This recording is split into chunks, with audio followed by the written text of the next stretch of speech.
നമുക്കെല്ലാം പ്രിയപ്പെട്ട അർജുൻ്റെ മൃതദേഹമാണ് ഇപ്പോൾ ഈ ആംബുലൻസിൽ നിന്ന് പുറത്തേക്ക് കൊണ്ടുവരുന്നത്. ഒരുപക്ഷെ 1000 ജനമനസ്സുകൾ ഒന്നിച്ചു പറയുകയാണ് ഈ മനുഷ്യന് മരണമില്ല എന്ന്. നിങ്ങൾക്കറിയുന്ന പോലെ ഗംഗാവലി പുഴയുടെ അഗാധങ്ങളിൽ മുങ്ങിപ്പോയ ഒരു ചെറുപ്പക്കാരൻ ഒരു വലിയ മണ്ണിടിച്ചിലിന്റെ ബാക്കിപത്രം പോലെ ചേതനയേറ്റ ശരീരവുമായി ഈ കണ്ണാടിക്കലിലെ വീട്ടിലേക്ക് കയറുകയാണ്. വേദനയോടെ ഒരുപാട് മനുഷ്യരെ സാക്ഷിയാക്കി ഈ വീടിനുള്ളിലേക്ക് ആംബുലൻസ് നിന്ന് മൃതദേഹം വീട്ടിലേക്ക് ഇറക്കി വെച്ചു കഴിഞ്ഞു. ഇനി ഉച്ചയ്ക്ക് വീടിന്റെ പറമ്പിലെ ചിതയിൽ തന്നെയാണ് ഈ അർജുൻ എന്ന ചെറുപ്പക്കാരൻ കത്തി അമരുന്നതെന്ന് നിങ്ങൾ മനസ്സിലാക്കുക. ഒരുപക്ഷെ ഈ ചിത കത്തി ഒടുങ്ങിക്കഴിയുമ്പോൾ ഒരുപാട് കാലം ആത്മാവിലെ ഒരു ചിതയായിട്ട് ആ ചിത നമ്മുടെ മനസ്സിൽ കത്തിക്കൊണ്ടേയിരിക്കുമെന്ന കാര്യത്തിൽ സംശയമില്ല.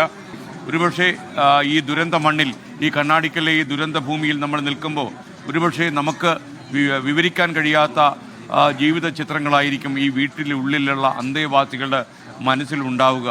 അർജുൻ എന്ന് പറയുന്നത് അവർക്കൊരു വികാരം മാത്രമായിരുന്നില്ല, അവരുടെ ജീവിത അത്താണിയായിരുന്നു. ആ അത്താണിയാണ് ഗംഗാവലി പുഴയിൽ പൊലിഞ്ഞു പോകിയത്. ഒരു സൂര്യൻ അവരെ സംബന്ധിച്ചിടത്തോളം അസ്തമിച്ചു കഴിഞ്ഞു എന്നുള്ളതാണ് യാഥാർത്ഥ്യം.